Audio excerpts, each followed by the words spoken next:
Yeah, let's boil it down to one idea. Yeah. Bitcoin is attempting to be a digital asset without an issuer. The whole ethos of crypto, properly understood, is the creation of a digital asset without an issuer.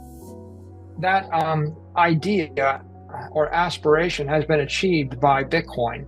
There's a massive debate as to whether or not half a dozen or a dozen other networks have achieved it. But the other 20,000 are really just coupons running on software databases. So the idea that I can do all these cool things without all the functionality, that's called software, right? Smart contracts and the like are all available in software. They run in software. You can do them on web browsers and servers and iPhones using electricity, using a very small amount of electricity, very little energy, and you can do them beautifully in software. There's no innovation there. The innovation that's really critical in crypto is the creation of an asset without an issuer. And whenever you default to have a software organization create that asset and they centrally maintain it, you failed.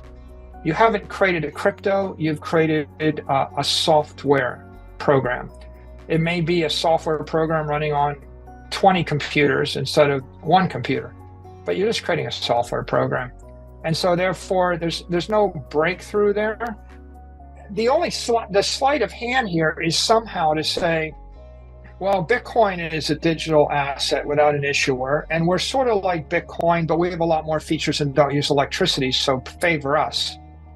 But of course, the logical fallacy is they're nothing like Bitcoin because they're not assets without issuers. They're assets with issuers, right? If you have the fact that Vitalik can actually say what they intend to do is proof that they're not a decentralized network.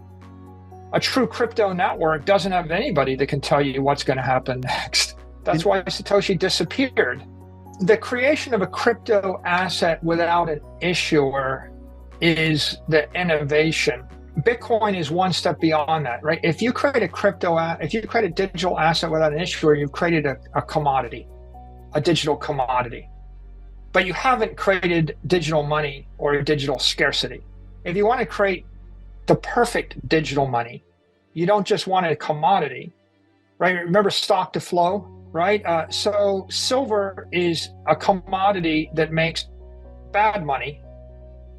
Bales of tobacco and seashells and glass beads are commodities that make crappy money. Gold is a commodity that makes better money because it's got a higher stock to flow ratio, right? Bitcoin is a commodity that makes the best money because the stock to flow ratio is infinite. In essence, it's 21 million. We know where it ends. It's completely capped, completely scarce. Dogecoin may or may not be a digital commodity. I'm not sure because I'd have to determine whether or not it was ethically launched and whether or not it was truly decentralized, whether or not there's anyone that has true influence over it. I can honestly say I haven't studied it enough to know whether it is or isn't. Neither have I. Let's say hypothetically you forked some Bitcoin code, but then you changed some of the code to remove the halvings. Well, then you would have a digital asset that you might be able to argue is a commodity. If you forked it, gave it to the world, disappeared, and it ran like Bitcoin, but without the halvings, then it would simply continue to inflate at whatever 3-4% a year, X% a year. Now that's a commodity, but it's not a scarcity. It's weak money. It's not strong money. It's not hard money. It's weaker money. And of course, you could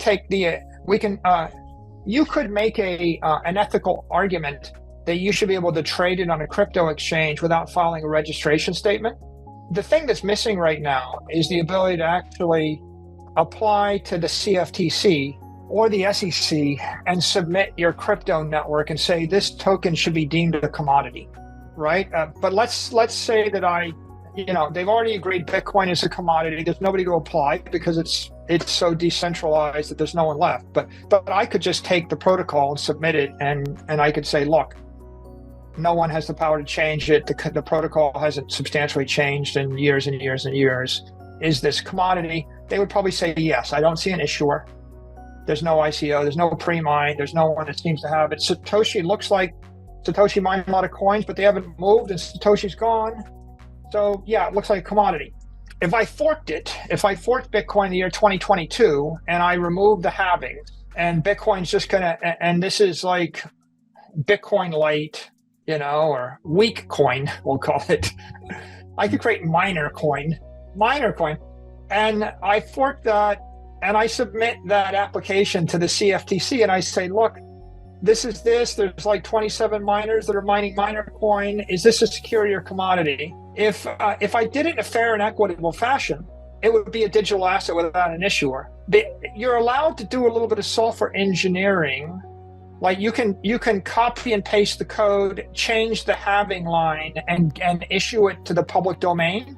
Mm-hmm. You're just not allowed to give yourself an ICO, give yourself 20% of the supply, sell 20% to the general. You can't sell 20% to the general public, keep 20%, and then keep control of the protocol, and then call it a commodity, you see?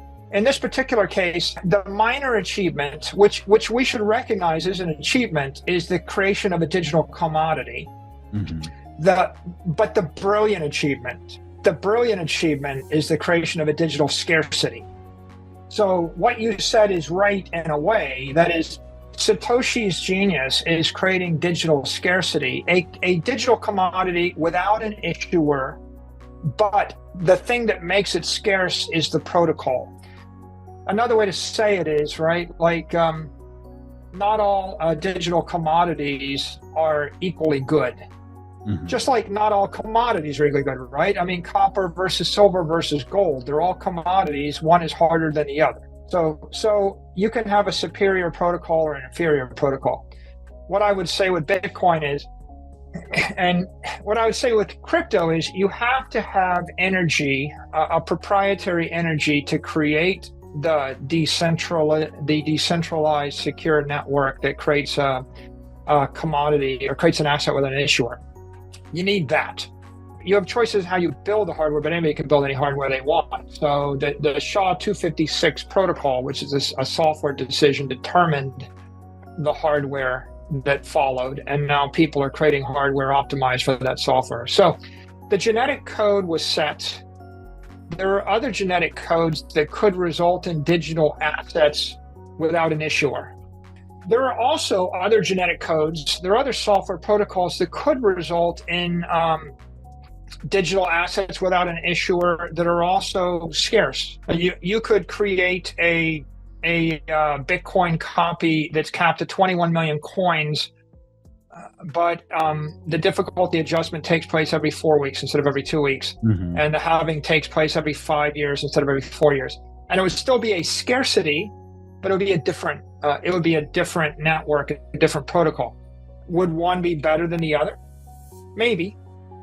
It's like single-celled organisms, like there's that bacteria and this bacteria, and they kind of look the same to all of us, but one of the bacteria is better than the other bacteria when it comes to fighting for survival. So I think what we have is Bitcoin is a digital asset without an issuer that happens to be a digital scarcity and a digital commodity. There's a question as to how many other digital commodities or scarcities there are. There is no process in the regulatory system for having something formally designated a digital commodity. The presumption is most things are securities until proven otherwise. And the observation is most of them look like securities because they have CEOs and management teams and VC and ICOs and airdrop, and pre-mines and all sorts of indicia of investment contracts.